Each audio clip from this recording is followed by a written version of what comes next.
We are live.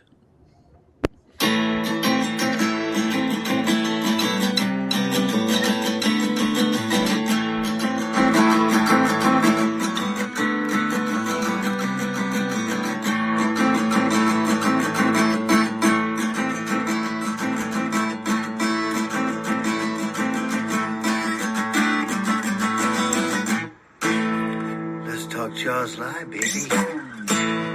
You're gonna need a bigger boat. All right. Hey, hello. Here we are. Thursday night. Hello, Back for another round. Man, how's everyone's week been? Everyone having a good one? Yeah. Awesome. Stitching it together into Friday Eve here, right? Gearing up for the weekend, all kinds of good stuff. Weather's getting decent. Yeah, very nice. Very cool. Let me share out here across one more page. Well, hope you guys have been having a wonderful one, and we've got a very exciting guest, someone we are really jazzed and happy to have on tonight, and that happens to be this gentleman right below me. This is Kevin Bachar. So thanks for coming in, hanging out with us tonight, buddy. Very nice.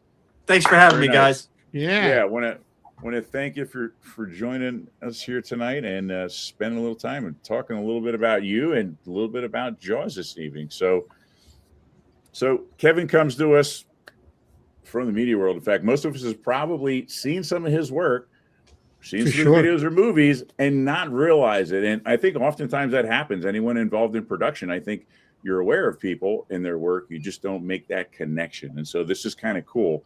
We get to make that connection tonight.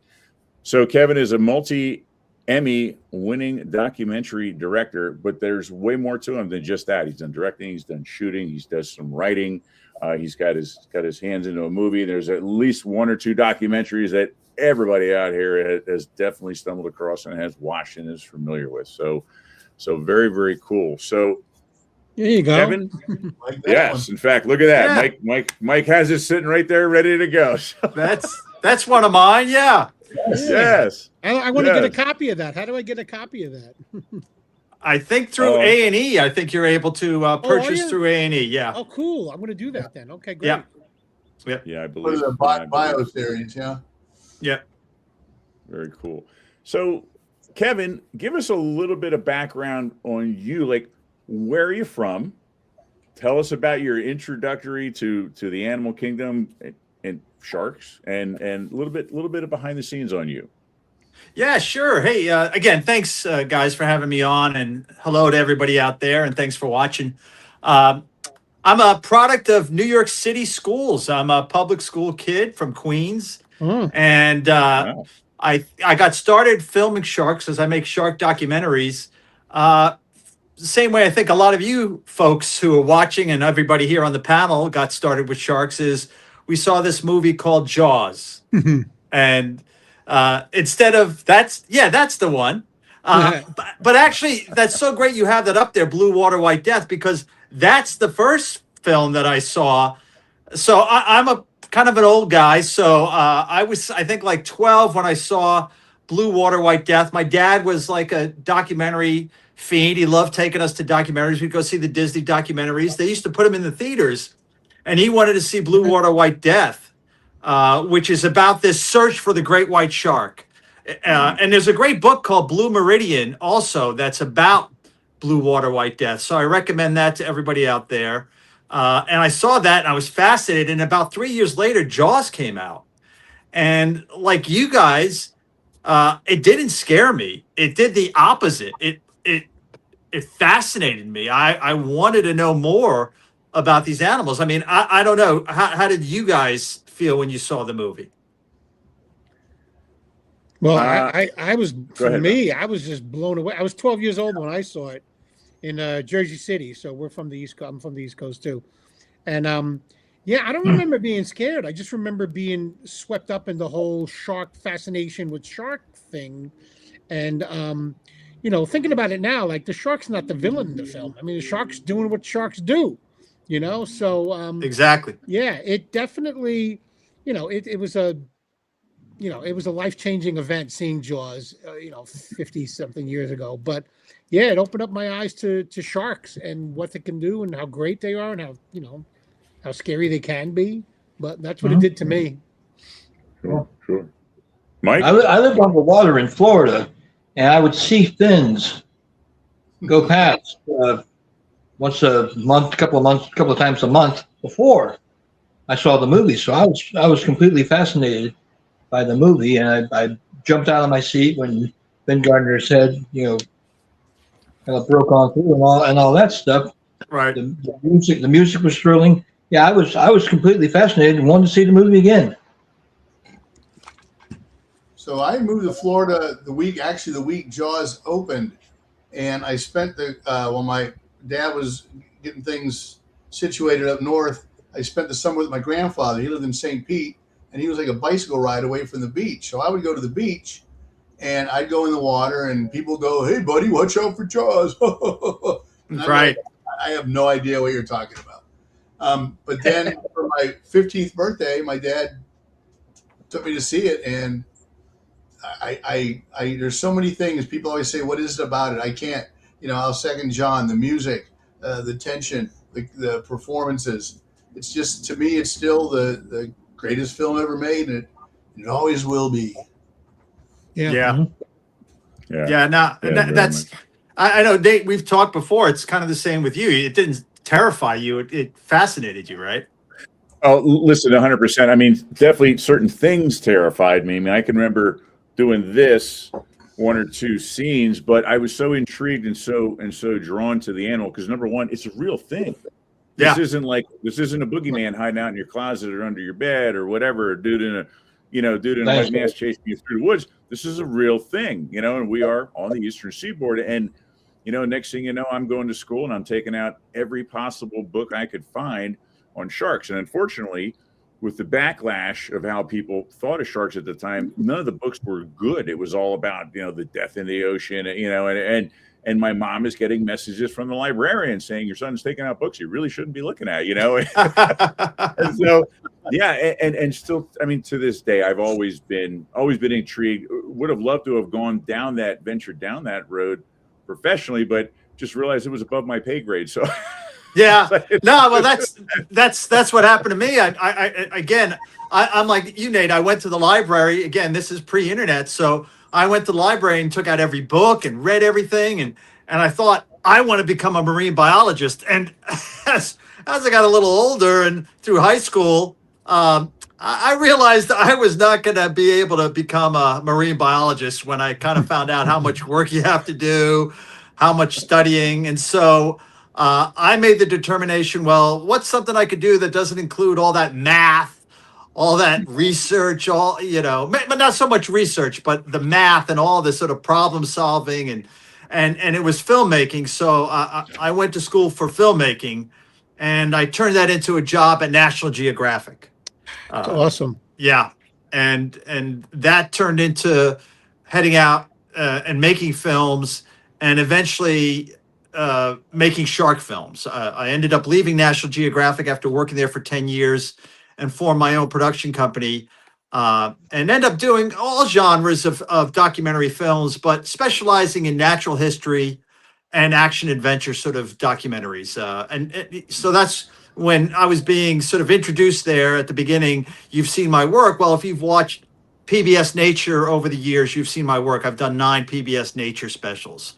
Wow. If you watch National Geographic, you've seen my work, whether it's Shark Fest or other films for them, Wild Hawaii, which is on Disney Plus, and a number of my shark films, or Discovery Shark Week, you've seen my work, or A&E, as Michael held up that film. That was a documentary we did on the making of Jaws, which was actually nominated for a Primetime Emmy. That's the one, yeah.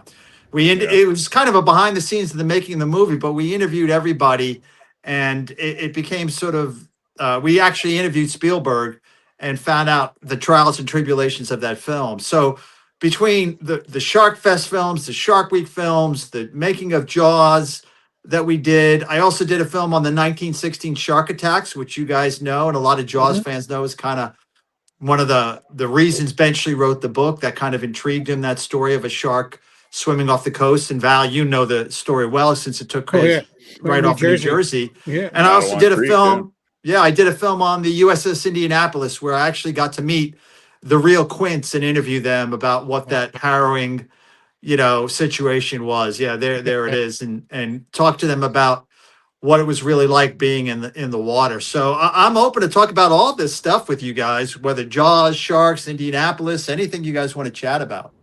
Sure. It's Sure. fascinating. Nice. We do have a couple people chiming in here that are watching live, and sometimes we get people that want to hang around and shoot some comments out there. So we have James Scott joining us from over in England saying, I didn't see it in 75, but I was born in 75. So he did catch it a little bit later time, but it scared the life out of him when he was 5. So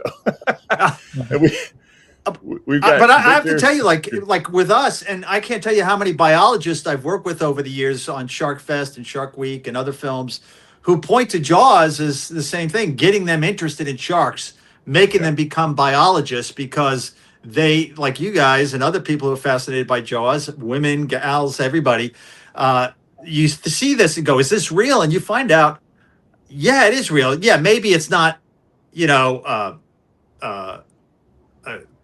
sort of the terrifying shark banging into boats and like has this hatred, but everything about the size, the way it swims, everything it does, yeah, that's sharks are real and they do get that size. Yeah, which is mind blowing nonetheless when you see. You see a shark oftentimes and it's in the middle of nothing because it's floating in water. It is not until you see it scaled up next to something that you completely understand the size and you go, oh wow, they are the size of a boat sometimes. So. Yeah, no, that's exactly it. Yeah, we're going to need a bigger boat as a real one. I've had a few moments where our boat has been near sharks and you're like, wow, that's really big. That we are going to need a bigger boat. We do have a couple other people just wanting to welcome you to the show here. Kevin, we've got our buddy Victor from Canada. Yep, chiming in. Robert saying very happy to Victor. be Hey, here. Robert. Yeah, very much. And in fact, Victor is asking if you're a Mets fan. He just wants to know. Come on, man. I am a very depressed Mets fan, but excited because they won yesterday. They broke the streak after 12 losses. You know what? But they lost Lindor. I know he got injured last night, so he's going to be out for like months. They're saying now. So it's like, we get Soto back, but we lose Lindor. Man, that's just I'll be watching the game tonight, but that was a rough stretch, Kevin, for a Met fan. But that's part of being a Met fan. You know what? I always say that it's easy being a Yankee fan because Yankee fans win all the time. Be a Met fan, and you'll learn the true value of suffering and celebration when the Mets do win. So, well, that's rare, but yes. I'm with you, man. I'm with you. I got a question for you, Kevin. I was thinking about this. When Jaws came out, there was a lot of, with the book and the movie came out, there was a lot of, hatred for sharks and a lot of killing of sharks. Yeah. But as a result of that, now it's turned around and there's so much conservatism, it's saving sharks. And that's all a result of Jaws. Jaws now, because of the film and the success, hasn't that, in your opinion, created an environment where now we all want to protect sharks and save sharks? Would it have been like this if there was no Jaws? That's a great point, Val. Yeah, it's sort of, there was this fear at first, but it also created, as we're saying, this fascination. And at the time, white sharks their numbers in the Atlantic were really small. And right now they've bounced back tremendously. And it's through people sort of realizing these creatures are fascinating. And through the work of really, some outstanding biologists like Greg Scommel, who I think you guys have talked to, has been at the forefront on protecting these amazing animals, not just white sharks, but all sharks. Look, it's great that the white sharks are increasing in numbers, but there are other sharks that are decreasing because of just, discriminate fishing and finning, which is horrible. Yeah. We had Wendy Benchley on a handful of months ago, and she said one of the biggest hurdles is how deeply rooted some of this is culturally. And so it's not so much people going out and killing sharks for the sake of killing because they're scared to death of them, but it's very much a cultural thing, a medicinal thing with the food, with the finning and things. She said the biggest obstacle is trying to educate them on how harmful that is to the environment. Yeah, and so I thought that was fascinating because I too was like, people were scared of sharks, so we just go around killing them. I mean, that's kind of what we grew up around. I mean, let's be honest with you, and that has really made a real shift since then. But I think a lot of us here, maybe perhaps on the where we are in North America, don't quite see that picture being formed. Yeah, no, it's hard for us a lot of times because again, having worked at National Geographic and doing a lot of wildlife films, that cultural thing is what is causing harm to the animals, whether it's rhino horn or leopard paws or certain pangolin scales that are ground up and so forth. It contributes a lot to the animal's demise, and that's the same with sharks and their fins and so forth. So being able to try to turn people's thoughts on how you look at an animal is always key, and it's hard. It's you're talking about sometimes hundreds, thousands of years of sort of an ingrained practice, and it's hard changing that over the last 50, 60 years. But progress is being made. I don't want people to be depressed. Progress is being made, and there is more awareness now than there has ever been. So we're making a dent, and things hopefully will keep getting better. Yeah. So you talked that you worked in large with National Geographic doing an awful lot. I came across all kinds of pictures of you, whether you were out in the desert, whether you were in the water, you were out there in the wild, and you branched off and formed your own company. When you formed your own company, did you tend to kind of stick to that as far as a value, because that seems to be you're deeply rooted and ingrained in nature in general? Or did you start to maybe that help you kind of branch out a little bit, or no? Yeah, look, I've done stuff for Home and Garden TV. I've done stuff for the Speed Channel on NASCARs and so forth. But my core is always the natural history films that I've done and sort of gotten the work that kind of gives me the greatest satisfaction. I really love that stuff, and being out in the wild. Whether it's out in a jungle or out in the wilds of Africa or in the water with the shark, always is where I'm sort of happiest and love being the most. Awesome. Sounds like you lead a really boring life, Kevin. Let me tell you. God bless you. What would you consider to be maybe one of your biggest hurdles when you're out and you're on a location and you're trying to shoot something? Is it right away, I'm drawn to the fact that you're dealing with a wild animal, an apex predator wild animal, whether it be a shark, whether it be a perhaps like a lion or something along those lines. Is that the biggest obstacle, or is the biggest obstacle sometimes dealing with the environment itself, or perhaps dealing with foreign governments? What is a real challenge for you? Yeah, you bring up a lot of good obstacles that we face. Those are all obstacles we face. Look, anytime you're filming wildlife, it's a hit and miss. I can't tell you how many times I've spent, weeks out in the field and hoping to see an animal and never seeing it. I mean, I had a crew once out 6 weeks off the coast of South Africa to film orcas, killer whales, and never saw one once in 6 weeks, Oh, wow. and shooting on the water, like especially sharks or anything under the water, you have to understand they're under the water. You don't see them. There is no watering hole. Like when we film terrestrial animals, or if you're filming elephants or lion, there are spots where they hang out. They're known spots that they hang out. They might not be there, but at least you have an idea that they're going to be at this one spot. You could put it on a GPS. It's at this one specific spot. But on the ocean, there is no real specific spot for a shark to hang out. They hang out at certain reefs, maybe here and there. But on the whole, they're swimming and you can't see. You can only see once you go under. And then it's the water, filming on the water. When you're on the water, and if any of you folks watching or anybody here on the panel have ever been on the ocean on a boat, it could change like that. I mean, calm seas to rough seas, great weather to terrible weather, murky water to clear water.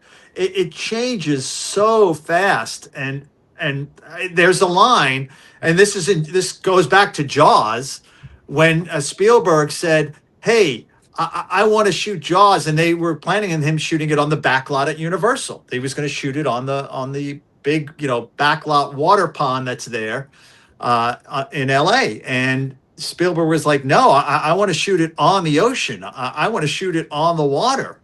And what was his name? Sidney Sheinberg, who was in charge of Universal at the time, kind of told Spielberg, he said, "You know what shooting on the ocean is like? It's like trying to balance marbles on a beach ball." A good analogy. That's what you're going to be doing. But he said yes, and that's why, as you know, the shooting schedule for Jaws kept on expanding and expanding and expanding, because the shooting on the water, shooting out in the environment, being out there, you are always having to, call it a day or not go. I can't tell you how many times I've gone out to shoot and I don't even get out on the water, and I'm in my hotel room twiddling my thumbs, and there's nothing you could do because you're only shooting out on the water. Sure. And it's like, and I can tell you this, you would look out your window of the hotel room and it's beautiful. It's sunny. It's gorgeous.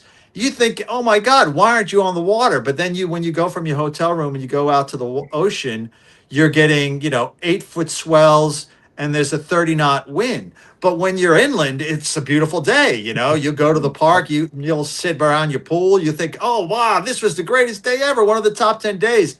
But on the water, it's like a washing machine with a tornado. Wow. And so, so the environment is one of the key troubles whenever shooting. And again, the wildlife, finding the wildlife. Sure.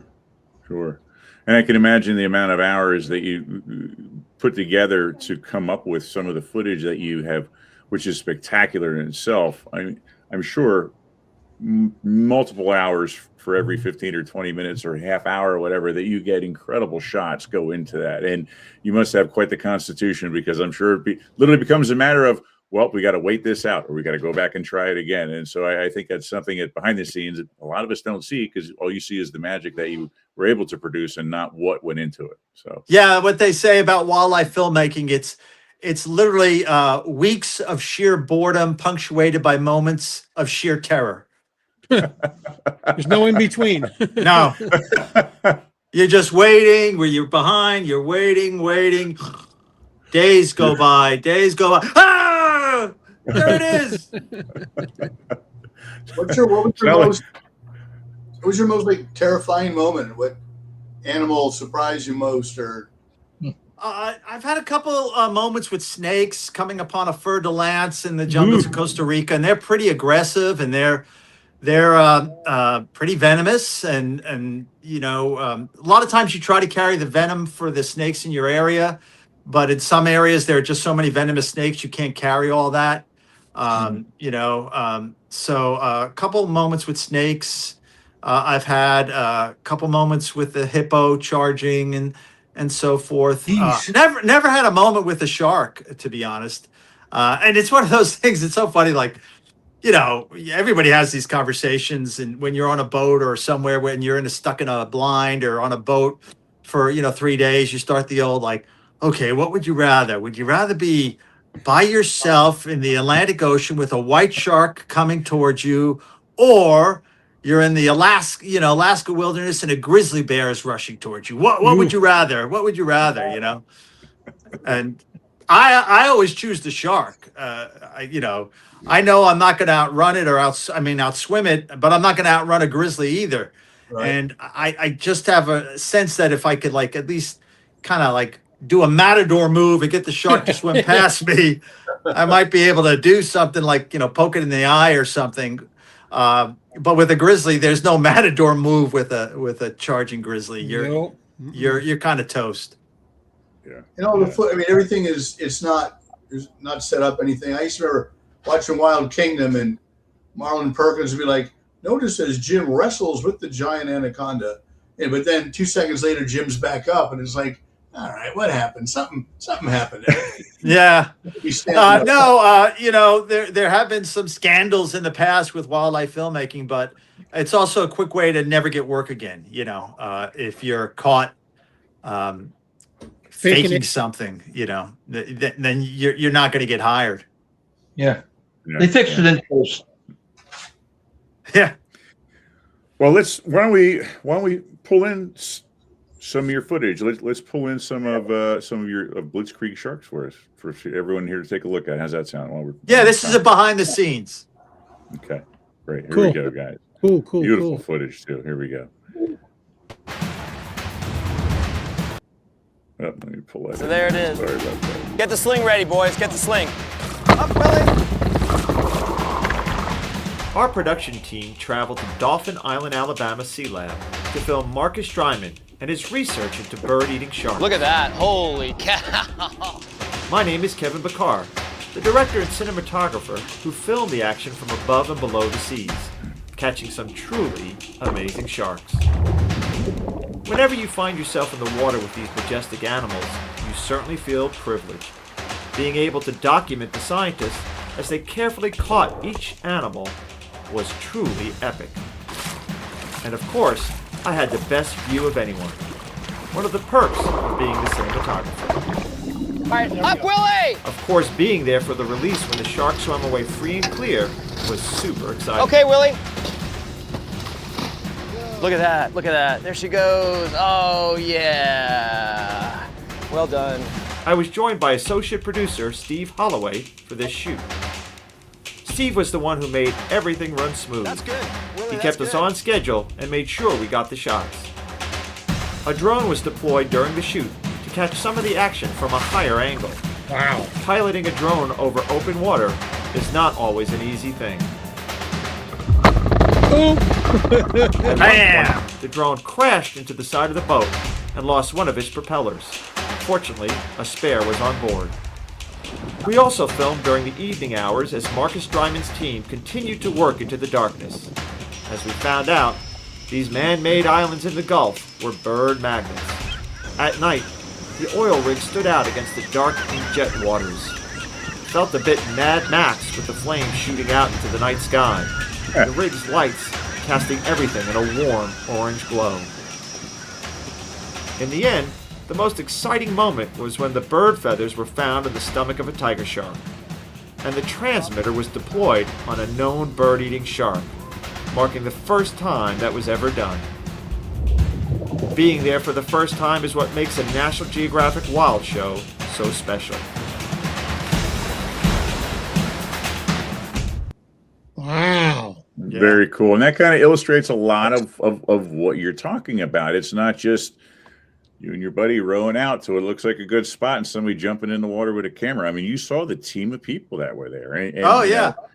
I mean, Yeah, and that was a cool thing. It's called Blitzkrieg Sharks. It's National Geographic, and it was about sharks that were sort of showing up in places you didn't really think about them. And what happened was these scientists were finding bird feathers in this stomachs of tiger sharks, and you go, oh, well, they're eating seagulls, and it's like, no, they weren't seagulls. They were songbirds that you find in your backyard, whether you're in Pennsylvania or Florida or New Jersey. Yeah, like songbirds that you have in our. And so it's like, wait, are sharks up in our backyards? How are they eating these songbirds?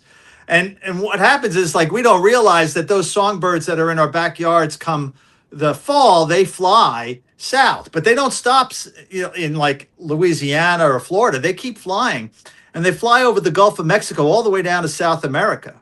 And while they're flying back, a lot of the times, you got to understand, these are small songbirds. These are the birds in our backyards. And it's an epic feat of strength to fly from South America to the United States. And they get to a point where they're so tired, they're ready to just drop. And they were seeing the oil rigs thinking it was land. They were thinking it was sort of like the coast of Texas or Louisiana or Alabama. And it wasn't. It was an oil rig. So they laid down there on the oil rig, and they really couldn't go any further. It's that point where, like, they thought they were there. They lost everything, and they were starting to fall into the water. Well, tiger sharks started realizing this and started to hang out around these oil rigs. Wow. And eating these songbirds that were dropping in the water. But that's the intelligence of sharks. Mhm. You know, again, people think they're mindless. They're kind of just these primal thugs in the water. It's like, no, they can have calendars in their brain. They can have memories. They understand things, and they started circling. And so we were with those scientists who were showing the songbird feathers in the sharks. So that was a really cool film we ended up doing. It's fascinating. Very cool. And that was a quite a juvenile tiger that you had there. So that shows that they're very smart from a very early age. I mean, they have to be in order to survive, I'm sure. Yeah, and it was great, as you could see with that juvenile, how the stripes were so present. I mean, they're still there when they get older, but it's a beautiful, beautiful shark. Yeah, very impressive. Wow, unbelievable. Very cool. Do you have any favorite types of shark that you've worked with that you were found? Like I've heard really interesting stories. Like I know when we talked to the people from the Atlantic White Shark Conservatory, you know, that like the little bonnet heads they would catch in the groves were like, they were almost like training dogs. They were so intelligent. Did you come across any species that really stood out for you? The bonnet heads are great because they have that head that looks, you know, almost like a shovel. They're incredible looking. Hammerheads I love just because they look so alien. I filmed those down in the Bahamas. Blue sharks, if you ever see one in the wild, the color of blue they are is just an extraordinary color, and they're sleek, and the way they move is so beautiful. Makos are great, but I love white sharks. I love, you know, I'm a big dog person. I have a Bernese Mountain Dog, which is about 120 pounds. They're big dogs. So I'm a big shark person. So I love the great white. I love that torpedo shape. And that color gray, I think I sent a picture at one point of a juvenile great white that we caught off the coast of Montauk, and you see this sort of slate silvery gray. That's it. Yeah, look at that. Oh wow. That's a juvenile. That's about a 6-foot great white.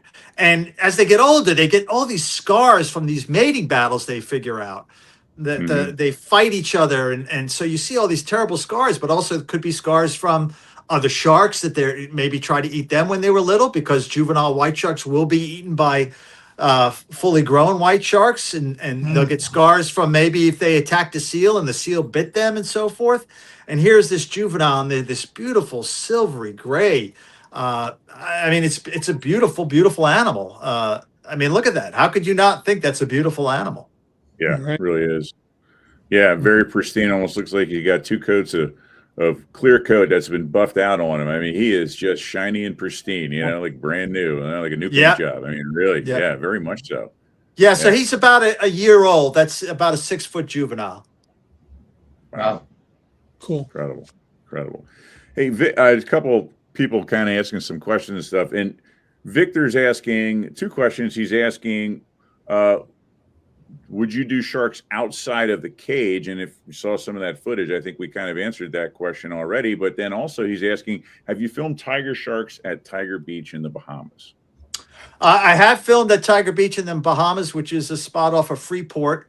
You head out, I forget how many miles it is off the coast, and it's this low, shallow, it's kind of a shallow area, sandy bottom where the tiger sharks hang out. So I filmed there. And I have filmed outside of a cage. I filmed white sharks in a cage off of Guadalupe Island in Mexico. But I've been out of the cage filming oceanic white tips and Caribbean reef sharks. And those sharks that you saw in the Blitz Creek sharks, there were a couple different species there, duskies and tigers and a couple other species. And I filmed tiger sharks off of Hawaii. And I think I sent a clip. There's a small clip of me. I wasn't filming at the time. We had this giant tiger shark. It's about a 14, 15 footer. And you could see me trying to swim and get close to it. But you could see it doesn't want to. I was with these other divers. So yes, I have swum outside the cage with sharks. Sure. Yeah, let me pull that in here quick. Oh my God. Get that out of there. There we go. That's me. Oh shit. And that's the tiger. Boy, look at the growth on that tiger. Oh. And that's about a 14 footer. You can't see it here, but there's some older photos where you see it by the boat, you get a sense of how big it is. But you can see it's not like coming up to me and trying to attack me, it's not like, oh, there he is, I'm going after him, they're just not like that.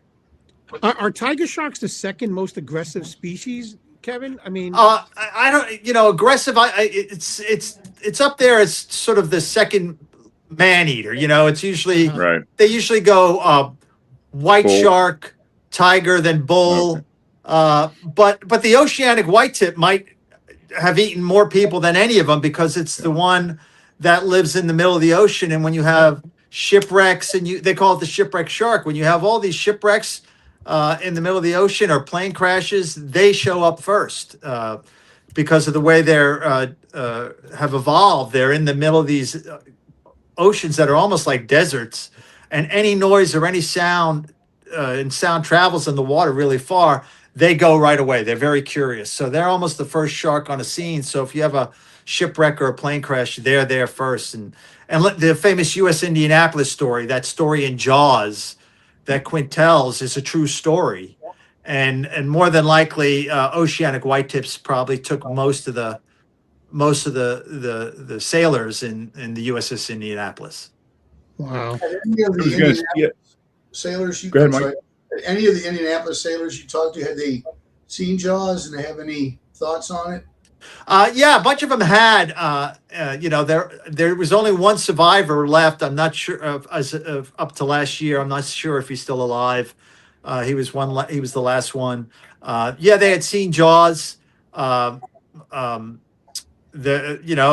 felt his story was authentic that he told there. They were battling the sharks. They were battling exposure. They were battling injuries. And I always tell this one story. One of the survivors told me, and I think it's a good life lesson. He had kept his life jacket from the USS Indianapolis. Oh, wow. He had kept it, and he had put it in his basement. And I said, "Why did you do that?" And he said, "Kevin, because whenever I thought life was getting too tough, whenever I thought I was having problems at work, or whenever I thought like, oh, this is financial problems I'm not going to be able to get through, or a health problem," he said, "I'd go downstairs in that basement, I'd find that life jacket and put it on, and I'd go, I can get through anything." Wow. And God. That's and I think, I try to, we should all have that life jacket. We should all, have that metaphorical life jacket and put it on and realize we can get through anything, that there's nothing we can't, find our ways through. And that's the story I remember most from the survivors when I interviewed them. Because I That went is to unbelievable. Omaha in 2006, I think, and they did a screening, and there was a gentleman there who'd been on the Indianapolis, and I like to watch people who've never seen the film watch it.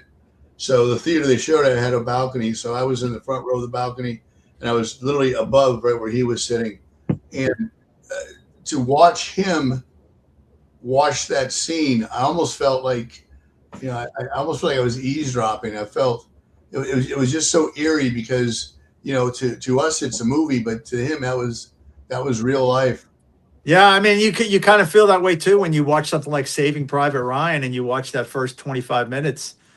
And for us, it's so harrowing and like, oh my God. But like, if you were there, it's a whole other thing. And I think it's the same with people who were on the U.S. Indianapolis and then went to see Jaws. It of course, it held a totally different meaning than it did to us. And from what I've seen and read about the white tips over the years, I mean, they're kind of like the wolf pack. Like when there would be like a big problem at sea, they just start coming in, and so you'd see footage of how they work, and they kind of work their way in. And I'm sure you can correct me if I'm wrong, but that they'll come in and then they'll start bumping you to see if you're okay to take a chunk out of or not. And so I couldn't imagine even not worrying about dying or not dying, being in the water for that long period, but then constantly being surrounded with the reminder that they're just waiting to take that opportunity to decide when it's time, and you have no say in that whatsoever. And that went on for days. I mean, I mean, the fact that he kept that life vest, dear God, God bless that guy, man. Yeah, Man. the oceanic whitetip isn't. It's not bulky like the great white or the tiger Sure. shark. It's a beautiful shark. It has these really long pectoral fins because it's in the open ocean, so it kind of uses them almost like an eagle's wings, where it's like soaring because they can't totally be using so much energy all the time. So they'll kind of go with the currents and just listening and waiting to hear anything that might sound like food. Because, like I said, the open ocean is like a desert. It's where, when you're not around reefs, so they're just attuned to any sort of sound. And there's you talking about bumping. Yeah, they're curious, so they'll come in and bump you and get close and start circling. And before you know it, you might have, because sometimes they will travel in pairs.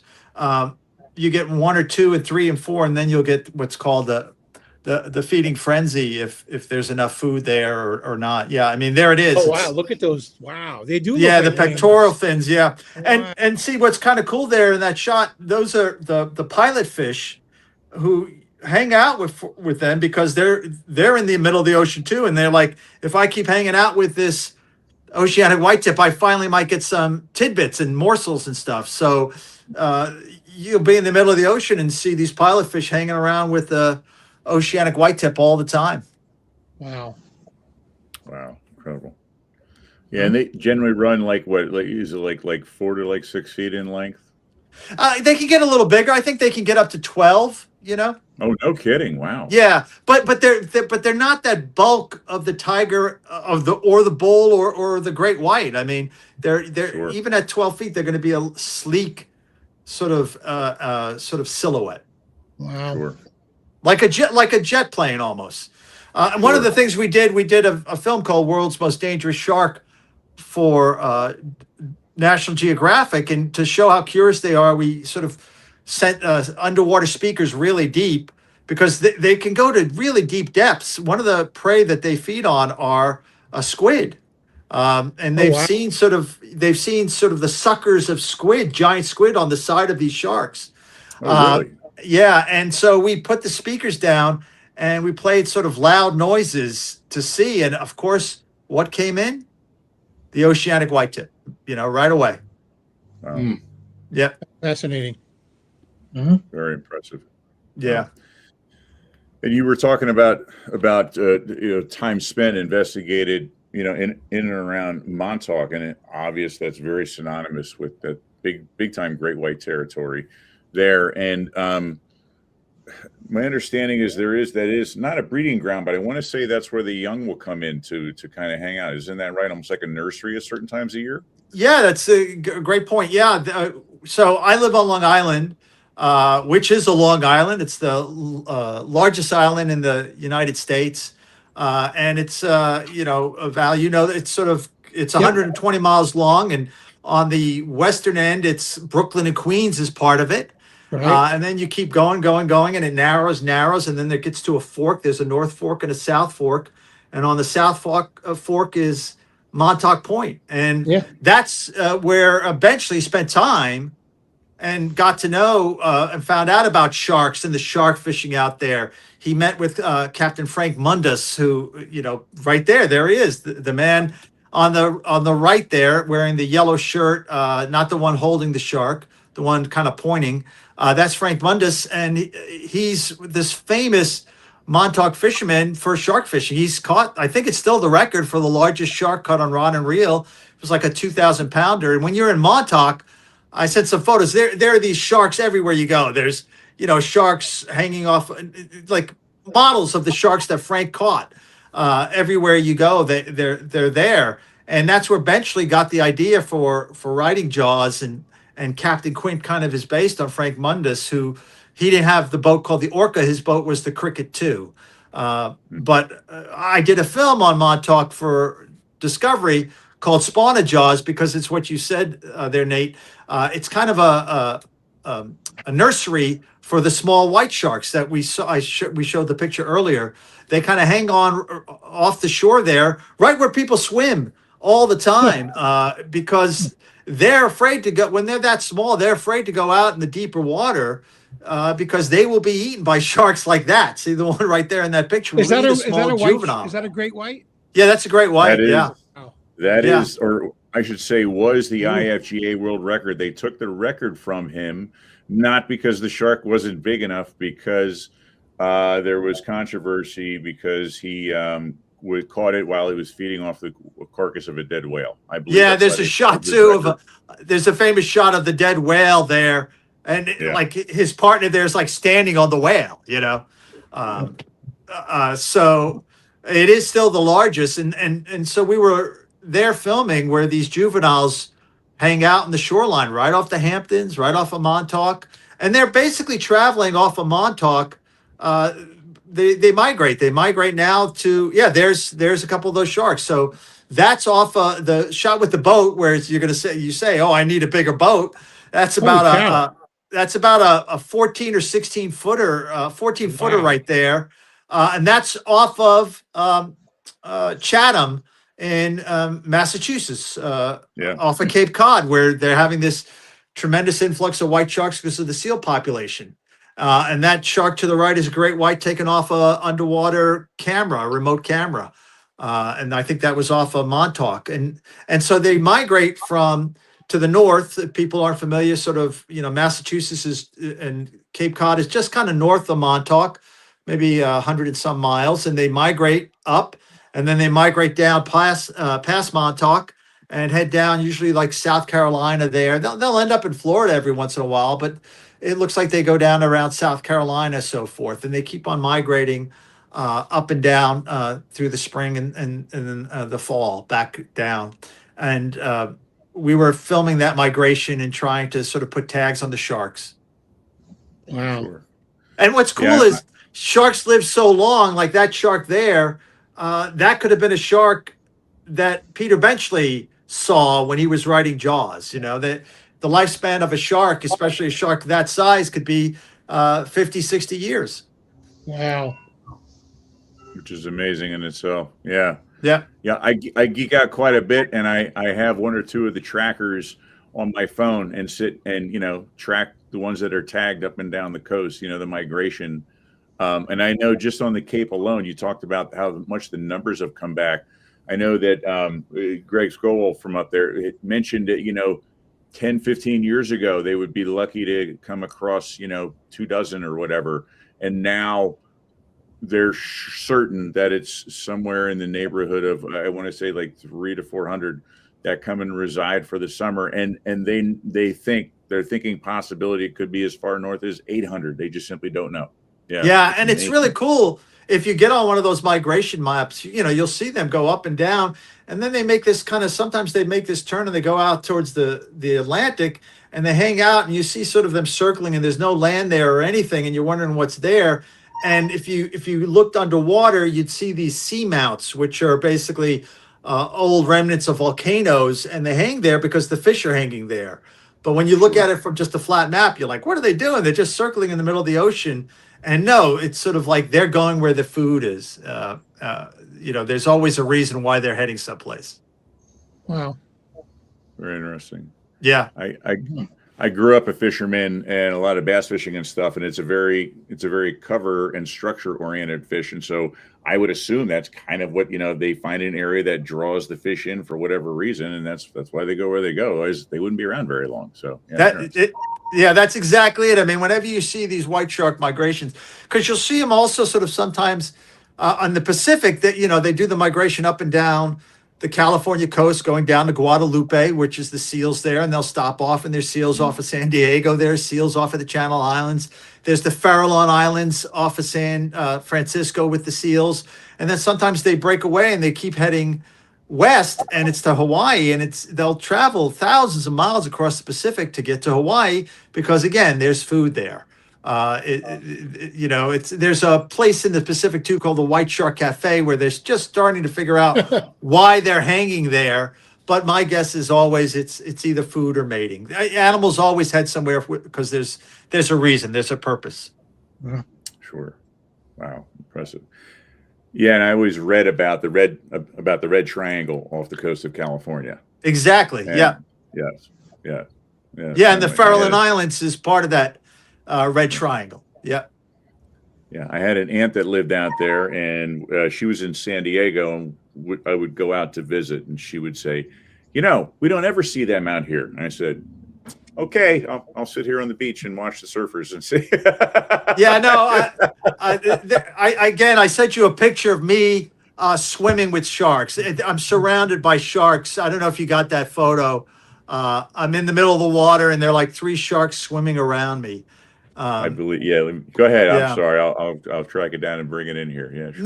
No. It's totally fine, and it's like I like to show that photo to people or other photos of me swimming with sharks, and people will look at it and look at these photos, and they go, "You're nuts. You're crazy swimming with sharks. How could you swim with sharks?" And I go, guess what? You've swam with sharks. If you've ever gone into the ocean and in some rivers, because bull sharks will swim in rivers, you've swam with sharks. So that photo I show of me with sharks swimming around me, it's like, that's you. You just didn't know it. That's a little scary. Shark, yeah, that shark could have been, 5 feet away from you, 2 feet away from you, 1 foot away from you, 30 feet away from you, a mile away from you. But you've swam with sharks just like I've swam with sharks. And some people say you're in their house. Yeah, exactly. And the thing is, like, there's that famous, that's one of the shots with me, and you go, wait, you're nuts. It's like, no, you've done that. You just didn't know. If you've gone swimming off of the Jersey coast, if you've gone swimming off Hawaii, if you've gone swimming off Florida to South Carolina, you've swam with sharks. And there's that, famous shark test to really make sure how to tell you're swimming with sharks. If you want to know if sharks are around you when you're swimming in the ocean, what you should do is you take your hand, you dip it in the water, and you taste it. If the water is salty, you're swimming with sharks. It's funny. Yep. All right. That's good to know the next time I'm in. Surefire away, huh? Surefire away. There are sharks swimming around you. A friend, it was a very good friend of my stepfather's when I was growing up. I worked for him, and he was a chopper pilot in Vietnam. When he got out of Vietnam, he grew up on the West Coast. His job was running the chopper up and down the beaches of the coast. And he told me the statistic was that anytime you're in the ocean, the statistic is you're guaranteed to be within about 50 yards of a shark. It just is. That's where they live, And yeah. And he would tell me that if they would take footage of what they would see going up and down the coast, right off the beach, and people were saying, he's like, nobody would go in the water, but they're not there. They're not there for you. That premise unfortunately still lingers. So yeah. And so that photo you brought up there, Nate, that's me off Hawaii, and that's a tiger shark, and that's the shark I was swimming with earlier. I was gonna say that's a good sized tiger shark. Jeez. Yeah, that's it's about a 14-footer, and like it's biting the boat. And let me just get a little more light in here. Sorry, guys. Sure. One of the things about sharks is they'll bite the boat, like as we've seen in Jaws. And you think, oh my God, they're attacking the boat, they're biting the boat, they want to eat the boat. And it's not that. What happens is when metal or an engine comes in contact with salt water, it creates an electrical current. It basically forms a low watt battery. And sharks are attracted, as we know, to electrical currents. Their lateral line, which is a series of sensors along its back, or the ampullae of Lorenzini, which are these pits. Like if you zoomed in onto that shark's nose, you'd see these black holes, and they will pick up signals, electrical signals, and of what fish make when they're in distress. And so they pick up the electrical signals from the boat, and they'll go, oh, this might be something I can eat, and they'll take a bite. So it looks really aggressive. It looks really scary. Oh my God, this is just like Jaws, but it's just a shark thinking it might be some food. And that's a great shot too, because the sharks, as the moment is biting the back of the boat, you could see what's called the nictitating membrane, which is a thin sort of film of skin that comes up and covers the eye to protect it when it bites something. because it might be biting a seal and that seal might be coming around or to bite back at it and might bite its eye, or it could be a stingray or something. And so this nictitating membrane comes up and covers the eye. And you could see that in that image right there. You're going like, where's its eye? And it's being covered because at that moment it bites, the nictitating membrane comes up. It's fascinating, Kevin, you talk about this because I watched your documentary, Jaws versus Boats, which goes into great detail on why the sharks are attacking boats, whether it's the chum bag.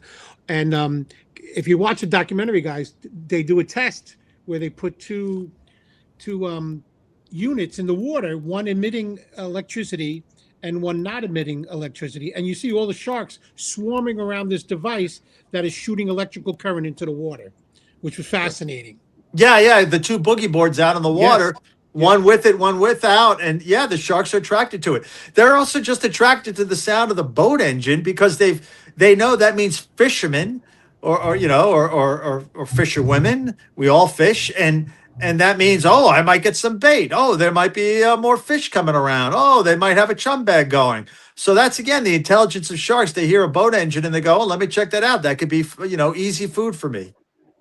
Yeah, but that documentary was really interesting, guys. Watch it on, I watched it on Disney Plus. It's available, Jaws versus Sharks. And it goes into, Jaws versus Boats. And it goes into a lot of reasons why they attack boats or not attack boats. And, whether it's the electric signals or food, but it was really fascinating. I really enjoyed it, Kevin.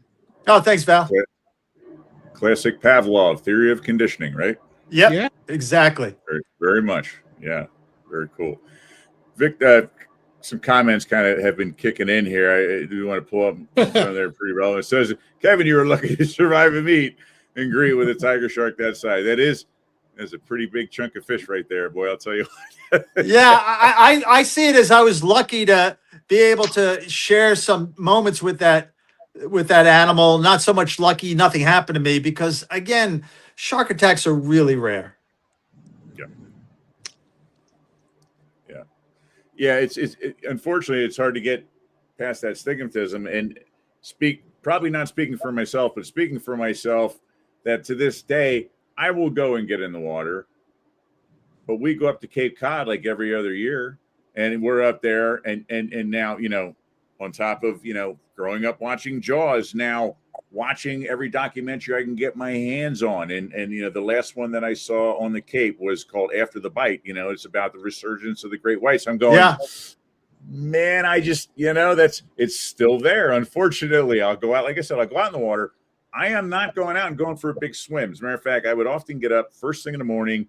I'm up before the sun's up, and I'd go out for a walk or a run, or maybe I'd get on the bike and like cruise downtown for a cup of coffee, and I'd see one lone person going out the jetty, get in the water, and then swim from this jetty across to this jetty. About 6 o'clock in the morning, I'm going, I don't know if I want to stand here and watch it. This is like right out of a movie scene. You got that one solitary person and nobody's around. But of course, they always make the other end. But that's the impact that the movie has had on me. And as much as I know not to, that fear is still kind of ingrained in me at times. It's hard to shake. Yeah. It always is. Look, so, I say they don't attack, but I actually wrote a book called The Channel, a fiction book, which included attacks. So it's sort of, thanks, Val, for that. I recommend it to people if you like Jaws and you like realistic sort of shark tales. Take a look at my book, The Channel, which is kind of based on all my my work with sharks and incorporating realistic sort of shark behavior to create a story of survival there. So thanks for putting that up there, Nate. It's, again, if you like a shark thriller that's not your average sort of kind of phony shark stuff, but steeped in some realism with real behavior, then I recommend you pick up The Channel. It's available on Amazon. Yep, it's available in paperback and Kindle too. So yeah, I downloaded the Kindle. I started it the other day. Yep. So. Yep. Yeah, I think you've written a bunch of books there, Kevin. Yeah, I do. I it's, you know what? It's my ADD, serves me well. Writing, filmmaking, screenwriting.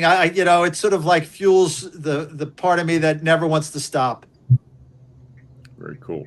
And actually, what I would like to do is when we end tonight, I would like to hang my hat on. I'd like to pull up your site. So anyone who would be interested in checking out, whether it be the channel or some of your other work, I would love to pull it up and show that. And then we will put it across our pages after the conclusion of the show tonight. So if you guys want to check some of this out, it's there. Absolutely.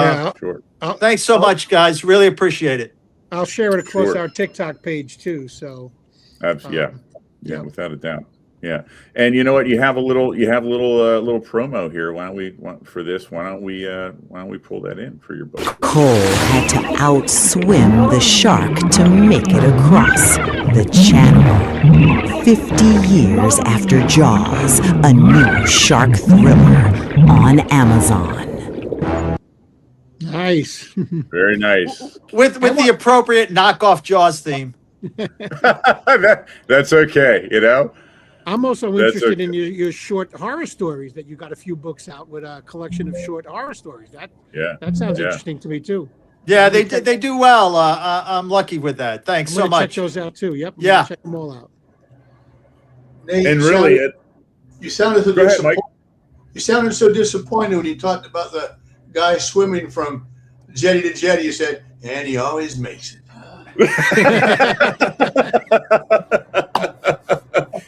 It just lines up too perfectly, and my mind just starts to wander, and so I don't think about when there's a group of people in the water. You don't think about it. I got a really good friend who was a swimmer who grew up in Connecticut, and he goes out and swims Narragansett Bay, and they do a charity swim, but it's him and like 2,000 people.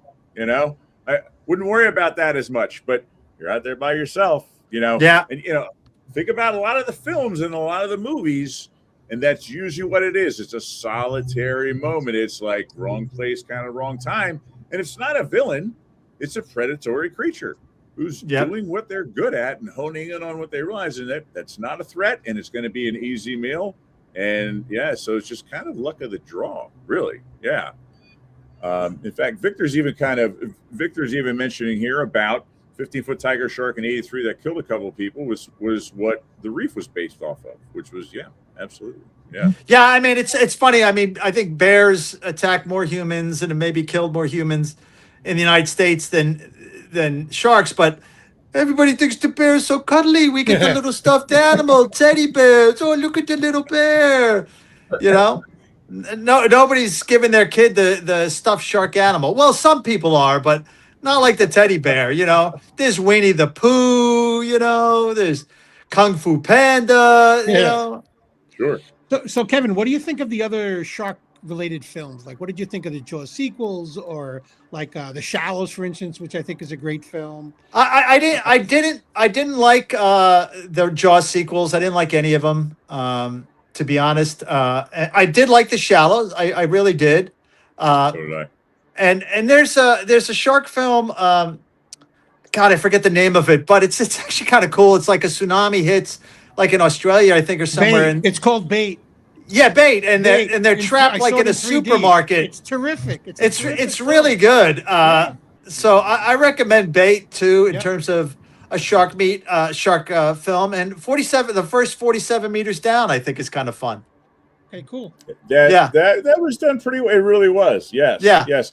Yeah. And there's a new one that has just recently surfaced. I think it's called Thrash, and I want to say it's something similar. On Netflix. It's on Netflix. Yeah. I haven't seen it, but I'm hearing some mixed reviews. I mean, honestly, a lot of the shark movies come out. Can't say I jump on them to watch them, but I'm definitely hearing some things about this that some people are saying it has some merit and some good parts to it. So, well, there's a good theatrical one coming out from Rennie Harlan, who directed Deep Blue Sea. It's coming out in the summer, and it's about a plane that crashes in the ocean. I think it's with Aaron Eckhart, the actor from Batman, Batman 2, Dark Knight, played Harvey Two-Face and so forth. So, look, every year you get a shark film. I mean, every summer, it's ever since Jaws, you're going to get a shark film. Yeah. Right. Without doubt. Yeah. Kind of hard to pass up on it, that's for sure. Yeah. Always ask Timothy Treadwell how cuddly bears are. So. Yeah. Timothy Treadwell was a bear sort of activist. He wasn't a biologist or naturalist, but he seemed fascinated by grizzlies, and he ended up getting killed by one up in Alaska. Yeah. There's a Yeah. Grizzly Man. Yep. Grizzly We Man. spent Yeah. Great years out there documentary. with them. Yeah. Werner Herzog documentary. Yeah. Yep. Great. Yeah. It's terrifying, sad, but Yeah. I'm fascinating. I'm a school teacher, and obviously my kids know my love of sharks, and obviously for Jaws. And I give them a statistic, and that is, I'm in Pennsylvania. You know, it's a lot of farmland, a lot of farm country. More people are killed by cows every year than are bitten by sharks every year. So That's hilarious. that kind of sums things up. You know, you. Oh yeah, no, there's plenty of those. More people killed by dogs. More people killed by bees. I mean, there's so many. But sharks, there's something about them. It's sort of that, that what's called an atavistic fear. It's a primal fear seems to be embedded in our brains. Well, you can't see them coming if you can't see them underwater. You don't know what's in there. Oh, unless you see that dorsal fin. Well, yeah, but underwater you can't see them. Yeah. But that is it, and I think that's really what captured it for myself. It is that fear of the unknown, because a lot of times when you hear about people's accounts of shark attacks, just didn't know it was there, and all of a sudden felt pressure, or were grabbed, or something took him, and you always hear the same thing. Everything was fine. All of a sudden, I felt like I got hit by a car, or I felt like I got clamped on by a press. Anytime you hear that, I'm just going, dear God, you're not even going to see it coming anyway. So, yeah. More power to it. And I see people that have a lifelong love affair with surfing and know that they're there, but know that 90% of the time, or like 100%, 99% of the time, it's not an encounter you're going to have. And then you're talking about a group of people that from the bottom look like the outline of a seal, to the point where they're trying to make some methods to try and do that up. I've seen some of the graphics on some of the suits to try to help break that up a little bit, and some different things people are trying here and there. I don't know if anything has been proven yet at all. Are you familiar with anything that divers or swimmers are using outside of like bang sticks and like chainmail that kind of help if you needed a deterrent? Not so much when they come after you, but I mean, they've tried different electrical systems and stuff, which sends sort of an electrical pulse through the water. But I don't know if any of it, I'm not 100% sure the efficiency of some of these items. Sure. Yeah. Wow. Literally, it's not a seal. Yeah. Right. Yeah. Jeez. I mean, on top of your work and what you do professionally, you've got to be courageous, and you got to be okay with feeling a little bit nervous and awestruck at times when you venture in to do something, whether it's in the water or whether it's out of the water. You have to be a little bit of a thrillist, I would assume. Yeah, I do like a bit of an adrenaline rush. So yeah, I am a bit of a thrill seeker. I will admit to that. Guilty as charged. I can't imagine you couldn't be. Yeah, kind of edge of the seat kind of thing. It's that roller, when you're on that roller coaster and you're starting to go down that big hill, you're half scared, but you're loving the fact that you're half scared. And so I'm sure that is a familiar feeling that you have, and it's power to it. Yeah. Very cool. I think we need two shows to go over Kevin's career. That's what I think. Hey, I'd love to come back. So anytime, there's other shark films, more clips. So you guys let me know. I know we're kind of getting to the end here. Sure. Yeah, we would love to have you back on again sometime. That would be awesome, especially, we get some of these information, questions or things about sharks we just simply can't answer. So someone of your caliber would really be a lot of fun. Yeah, no, this was great, guys. Awesome. Great. Well, we're rounding out our hour here. Kevin, we really want to thank you. This was an awful lot of fun tonight. When we caught wind of you coming on, I was thrilled, not just from the Jaws side, just what you do and just out there, and knowing that I've watched and seen your footage before. I was like, this is going to be an awful lot of fun on top of an educational experience. Well, thanks so much, guys. I appreciate you guys having me on. Which TikTok video got you hooked, man? Which one got you hooked? I don't know. They all kept on showing up in my feed. Good. I'm glad. That's good. Yeah. Happy that you reached out to me. Really. Oh, really, thanks so much. Thank you. Thank you. So, Kevin, real quick, are you related to Dana Bachar? I am not. Okay. The actor. No, I'm not. Okay. You got it. Well, before we wrap up, so two things. Number one, I'd be remiss if I didn't pull up Kevin's page. So we're talking about some of his works and some of his books out there, on top of what he does, filming in an industry and a movie. This is his webpage, and this is some of his work, Adventures Out Beyond just simply what we've been talking about. So I will be posting this across the pages after the conclusion of the show. So you guys, please get on there and check it out. If you have any kind of interest, pick it up. I know that some of his things are on Audible as well, because they are available through Amazon. So if you're not a physical book reader, you can definitely sit and listen to them as well. And check out some of the work that he's done, National Geographic and some of the other things. And if you have not seen the Jaws documentary, honestly, the people that are watching this, I would guarantee they've all seen it. Get out and check it out, because it is extremely well done. Yes, But I'm going to order it from A&E tonight.